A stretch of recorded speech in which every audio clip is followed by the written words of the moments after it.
l'animal dans les jardins pour que l'homme soit encore rapproché de lui.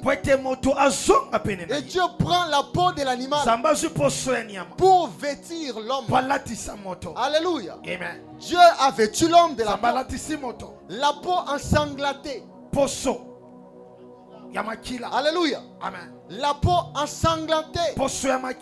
Mais Dieu a gardé la chair et le sang. Parce que la chair et le sang, c'est la nourriture des vainqueurs. Raison pour laquelle lorsque Abraham a vaincu le combat, il rentre, qu'il se rencontre avec Melchisedec. Il dresse la table et il lui sert les pains et les vins, qui est l'image de la chair et le sang. L'aliment des vainqueurs. Alléluia. Amen. Alors Dieu a instauré la sacrification. Et depuis lors, les hommes devaient sacrifier. Alléluia. Amen. Les hommes devaient sacrifier. Les hommes sont perdus. Ils sont partis. Mais pour que ces hommes reviennent, il fallait sacrifier. Et Dieu a donné l'ordre que vous allez sacrifier les animaux. Mais à chaque fois, même pour sacrifier un animal, vous allez prendre sa chair pour brûler, mais vous n'allez pas boire son sang. Parce que la vie de l'âme est dans le sang. Quelqu'un me comprend? La vie de l'âme est dans toutes les maladies qui existent. Est-ce qu'il y a un médecin ici? Toutes les maladies qui existent sont dans le sang. Lorsqu'on prend ton sang, à travers ton sang, on peut voir tout ce que tu as comme problème de santé. Alléluia. Amen. Est-ce que vous savez, est-ce que vous saviez que lorsque on te poignarde, la chose qui te tue, ce n'est pas le couteau. C'est parce qu'il y a une ouverture dans ton corps qui donne l'accès au sang. Quelqu'un me comprend? Parce que ce n'est même pas ton cœur qui t'aide à vivre. Parce que ton cœur est juste un élément qui aide le sang à circuler dans les corps. La science dit que le cœur, c'est un organe qui pompe le sang. Donc dans un lit d'hôpital, on peut enlever ton cœur. On connecte une machine qui aide la circulation du sang. Tu resteras en vie. Parce que ce n'est pas le cœur qui te maintient en vie. C'est le sang. Voilà pourquoi la Bible dit que vous allez tout manger, mais ne mangez jamais le sang. Lorsque l'homme a péché, c'est le sang de toute la nature humaine qui a été contaminé. Donc nous tous, nous naissions avec un problème du sang. Aucun être humain n'a le pouvoir de sauver notre humain. Parce que tous les humains ont un problème du sang. Alléluia. Pour nous sauver, ça c'est le sacrifice de Dieu. Je vais t'amener à comprendre l'importance du sacrifice de Dieu. Pour t'amener à comprendre aussi ce que tu dois sacrifier. Depuis l'ancienne alliance, Dieu a interdit qu'on mange le sang. Mais pour la première fois dans l'histoire de l'humanité, Jean-Baptiste est en train de baptiser. Il le voit. Il le voit. Un animal en train de venir. Les hommes regardent. Ils voient Jésus. Ils voient une personne. Mais Jean-Baptiste, comme un souverain sacrificateur, il n'a pas vu un homme. Il a vu un agneau qui ôte les péchés du monde. Jésus est venu devant Jean-Baptiste. Jésus est venu devant Jean-Baptiste. Jean-Baptiste a dit non. Je ne peux pas te baptiser. Est-ce que vous savez pourquoi?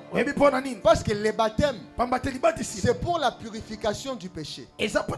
Or, Jésus c'est un homme saint. Il ne peut pas être baptisé. Qu'est-ce que la Bible me fait comprendre? On ne peut pas sacrifier un agneau sans le laver. Donc le baptême de Jésus, c'est un lavage d'animal pour être sacrifié.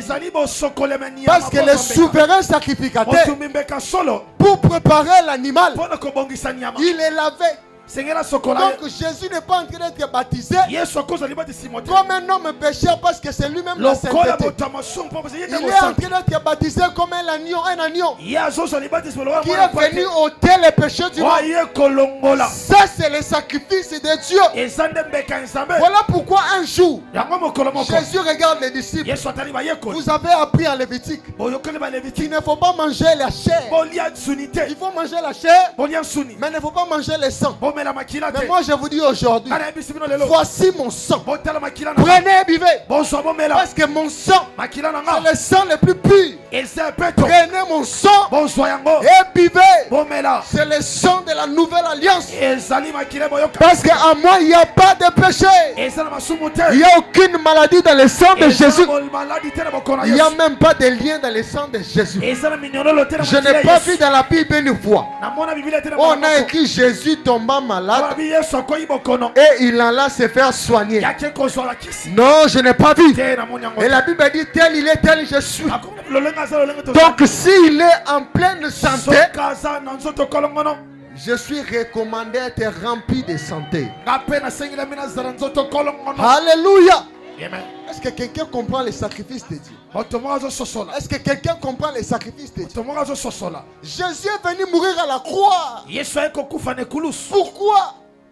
C'était pour nous sauver de l'enfer. Mais pas seulement de l'enfer, mais de la malédiction que la terre avait subie. C'était quoi la malédiction de la terre? L'homme a péché. Mais Dieu regarde. Il dit à l'homme, la terre, à cause de toi, je maudis la terre.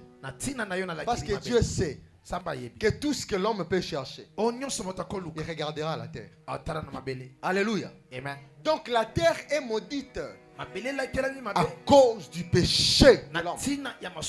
La terre a reçu la mission de produire les épines. Il dit tu mangeras par la sueur de ton frère. Manger par ta sueur, ce n'est pas une bénédiction, c'est la cause de la malédiction. Quelqu'un me comprend? Manger par ta sueur, ce n'est pas une bénédiction, c'est la cause de la malédiction. Regardez ce que la Bible dit. Les païens se lèvent tôt et ils se reposent très tard pour chercher le pain de leur sueur. Mais Dieu, pendant que ses enfants dorment, il prépare leur pain. Est-ce que vous comprenez la différence? Alléluia. Amen. La terre est maudite à cause de l'homme. Et après cela, la Bible nous montre deux hommes, Caïn et Abel, auxquels Dieu avait demandé un sacrifice. La Bible dit qu'Abel était un pasteur, berger. Il prenait soin des animaux. Donc le travail d'Abel est lié aux animaux. La Bible nous présente Caïn. C'était un laboureur. Il prenait soin de la terre. C'est-à-dire le travail de Caïn est lié à... parce qu'il devait cultiver la terre. Or la terre avait été maudite que tu vas produire les épines. Alléluia. Amen. Mais la Bible, quand il parle du travail d'Abel, Abel, lorsqu'il veut sacrifier l'animal, il égorge l'animal. Le sang du travail d'Abel tombe où? Hein? À la terre, hein? Et cette terre, c'est la terre qui avait été maudite. Pourquoi? Parce que si le sang du travail d'Abel n'entre pas en contact avec la terre